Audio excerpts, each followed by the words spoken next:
Hello there guys and welcome back to the channel. So in today's video we're going to be talking about the Wasp and so-called Wasp Nerf or bug fix depending on which side of the line you fall on this issue.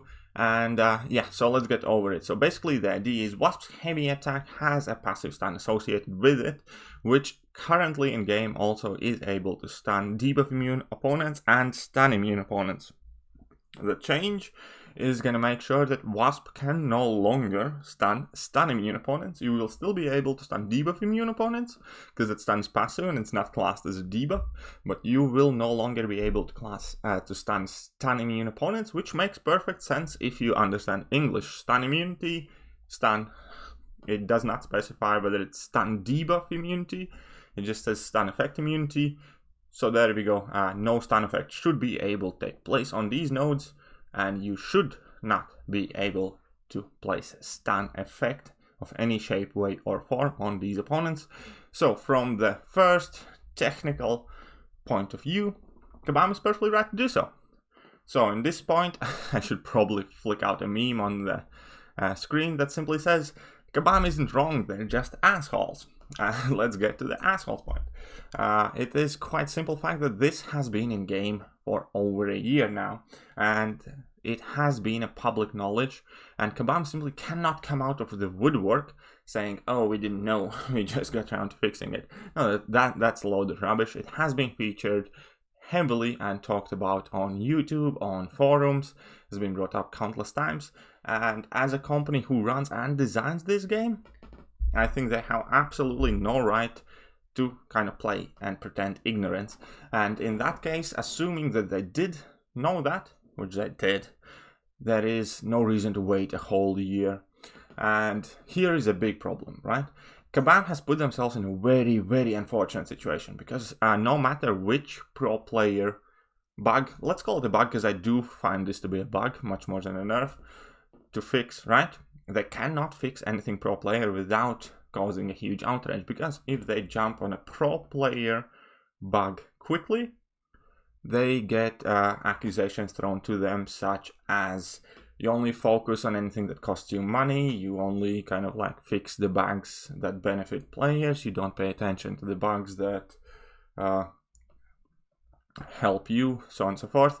Or if they happen to take their time, like they have now, a year, then everybody's up in arms saying that I ranked this champion for this specific ability, you let it go on for a year, so on and so forth, and I demand my rank down tickets, which is always a juicy topic, which we're gonna get to. We're gonna get to the answer whether I think rank down tickets should or should not be issued, but I'm keeping that for a bit later in the video, because that is by far not the main problem in this situation. But anyways, so back to the point where Kabam has put themselves in a situation with such a horrible relationship to a large portion of their player base that nothing they do can receive a positive kind of reaction from their player base in regards to these issues, but they have themselves to blame. They have put themselves in this kind of situation, so they get very little sympathy from me. Right, so now that that's out of the way, we're going to talk about passives versus active debuffs and how I think that is just a huge doo-doo Kabam has made. I think there is absolutely no reason why we should have passive debuffs or passive effects in place in game at all whatsoever, and chances are that the entire passive thing has been largely designed just to screw people over and lessen the versatility and usability of multiple champions. And what do I mean by that? So first things first, let's consider what is a passive debuff. Passive debuff is having basically the same effect as a regular debuff. Let's take an incinerate for instance, right? So you have an incinerate and incinerate passives.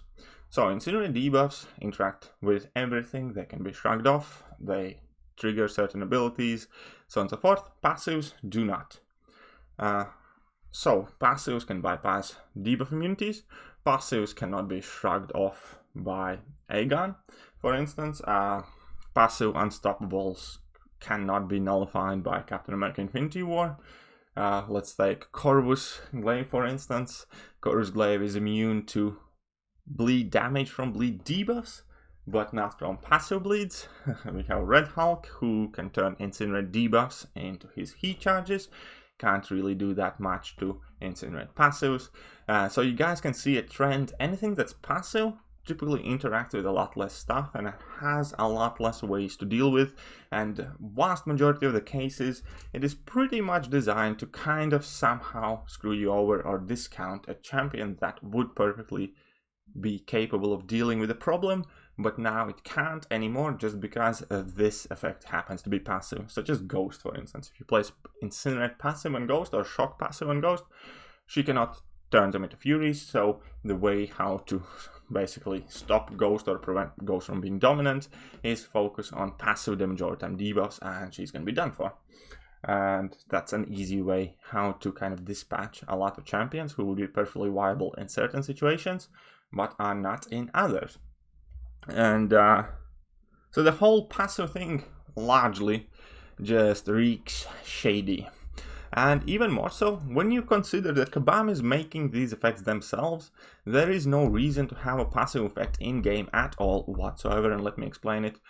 If they have an ability to create a passive effect, they also have an ability to create an effect that is working just like passive effect, but it's still counted as an active effect. For instance, instead of Incinerate, they can call it, I don't know, Incinerate Pro or whatever, call it Mega Incinerate for all I care. Just give that Incinerate more abilities like these, debuff cannot be nullified, shrugged off, or whatever, right? Then it would effectively work as if this passive debuff is intended to, without the massive negative drawback to the players. But again, there is absolutely no need for a Fury buff to be passive. If they want to create a stronger version of a Fury buff, or a version that does not interact with masteries or synergies or something else, they can do so by making another buff that has, let's say, a similar name, but upgraded effects. This Fury buff cannot be nullified, this Fury buff, whatever, right? There's no need for it to be passive Fury though, is there?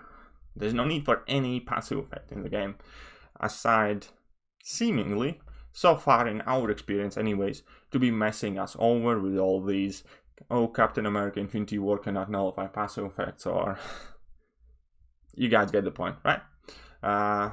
All passive interactions typically are designed to kind of mess us over, and this Wasps one was our one of the very few kind of like points back where we're actually getting somewhere where it could benefit us, and they're taking part of it away.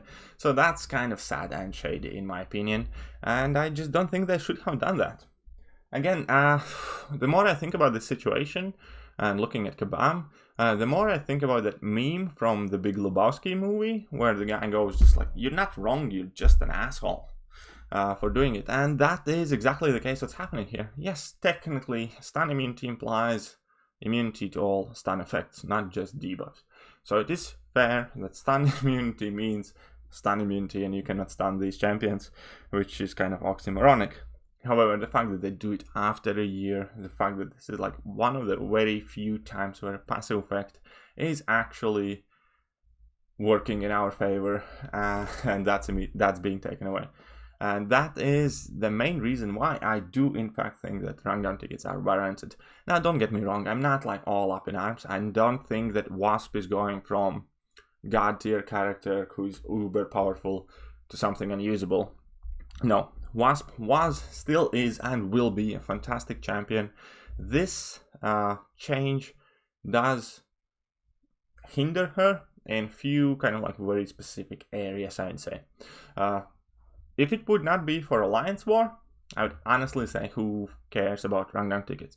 The only reason I think the rundown ticket should be considered, or the main reason why I think rundown tickets should be considered, is that, not counting the very valid argument of the fact that it has been a year since it's passed, it has been a public knowledge, people have ranked her for that ability, which is a perfectly fine argument, but we have heard it before and we can use it again, I suppose. But I'm going to talk about it a bit more later. The main thing is that Wasp has been used fairly actively in Alliance War to bypass stun immunity on either the boss node or some of the mini boss nodes.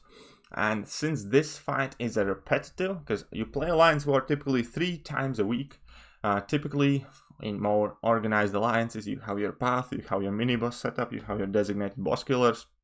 So chances are that the people who are relying on this ability are relying on it multiple times a week, which makes it in fact a significant impact for them, for this character in particular. And I think it would only be fair that they can get their rank up resources back, because that in fact does definitely appear to be a perfectly legit reason for an outrage in some players.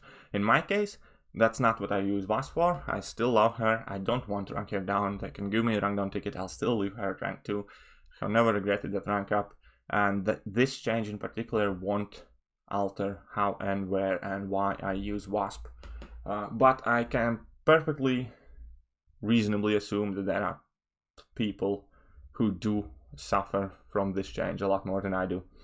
And however, we definitely have to talk much more about rank down tickets in general and the underlying cause in this situation, because people again are using the same argument. It wasn't game for a year. We all thought she's meant to do that. Kabam had so much time and so many opportunities to change this interaction, and they waited so long, and I wasted my resources, blah blah blah.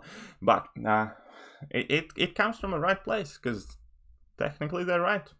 Again, and the biggest problem here in this case, and in the case of She-Hulk, and in the case with other champion alterations after a longer period of time, is the fact that we are not sure.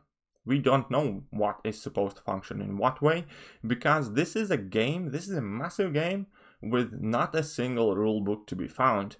We only get these little tidbits of information from moderators, and typically for like very specific champions and very specific interactions. But overall, as a whole, there is no set rulebook, there is no set guidelines, there is nothing that says this is how passive effects are supposed to interact, this is what they should be able to do, this is what they should not be able to do. If you notice anything out of the norm, please notify us and we'll fix it and I'll class it as bug. There is no rules, guidelines. We do not know what champions are supposed to and are not supposed to do. And that is the biggest problem. That was the biggest argument, in my opinion, in case of a She-Hulk change and the outrage in players then.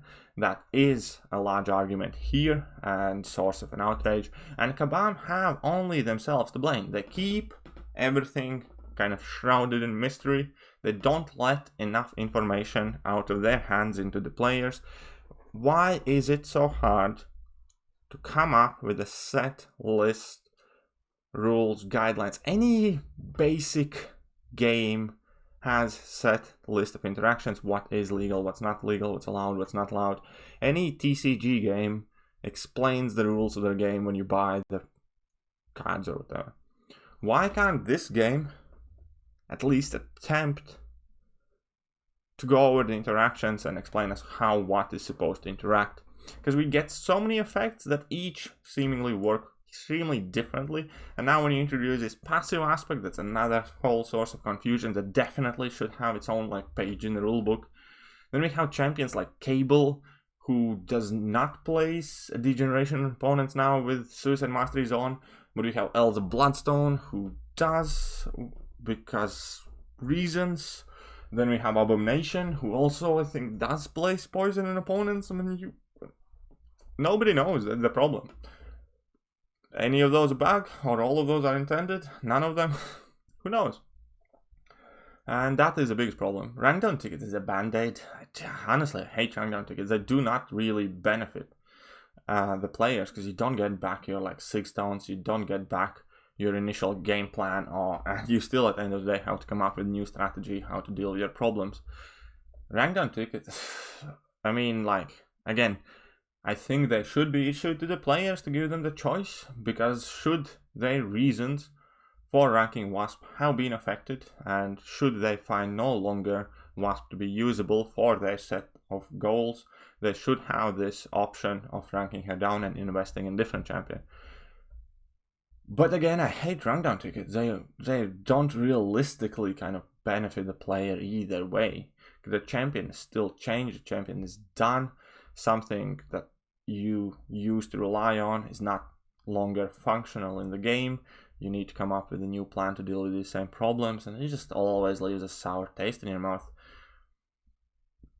So that is the big problem. The lack of rules, the lack of guidelines is people should not be campaigning for every single rank down ticket. People should be complaining for rules. People should be complaining for instructions. People should be campaigning for basically some sort of set written piece of text that we can hold Kabam accountable, and if they step away from that, we should be able to call them out on that. Because without a rule book, technically Kabam owns anything, and whatever they do is perfectly legal and it's perfectly fine. Whether it's ethical, of course not. Like in this case, obviously they're right. Stun immunity should mean stun immunity, but the entire way around it is just atrocious once again. And that leaves kind of me in the last segment of the video, where Kabam has such a poor relationship with their players, in my opinion. And unfortunately, first of all, I think that largely also gets misrepresented in a sense of some, you might call it propaganda, but whatever. No, the fact of the matter are that people who are invested in this game do not like or love Kabam. They tolerate them because they have to. There are people who don't have a particular opinion about Kabam because they play this game super casually. There are people who are indifferent about Kabam, and then there are people who don't particularly like them. And that is because of all the shenanigans and all of this PR outlook that they have generated for themselves. So my biggest piece of advice for them, alongside of entire different list of things, but we're not going to get in there today, would be just leave all pro player bugs alone until you actually are able to secure and give us a stable game. It's only 3 weeks ago your game went completely ape bananas poop down for 8 weeks, completely destroyed AQAW. You had an absolute panic on your hands. At the same point, you have month-old bugs like Aegon's combo shield synergy, Medusa is bugged for like 4 months straight.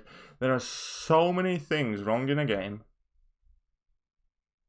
and largely they are the things that are hurting your players. They're annoying your players. So no matter what other excuse are, it's 2 different teams working on these, or it doesn't work like that, we take each bug by bug. No, just forget about it. Intentionally stay away from all pro player bugs up until the point where you reach an update where you do not have any other bugs to fix, because here is a bottom down line. People don't like you, and large reason why people don't like you, Kabam, is because you tend to screw us over. If you want to win us over, fix your game before you try to take away anything that benefits the players. Make sure your game works properly, and then you can technically stun immune, whatever. I'm serious, just intentionally stay away from all pro player minor bugs, because let's face it, this is not a big issue in the grand scheme of things, up until you sort your crap pool out. Get your bugs in order, do some player user interface improvements, and then you can sort all of your other problems out. People are tired of you technically not being wrong, but you being assholes. Anyways, that will do for today's video, and I hope you guys enjoyed it. See ya.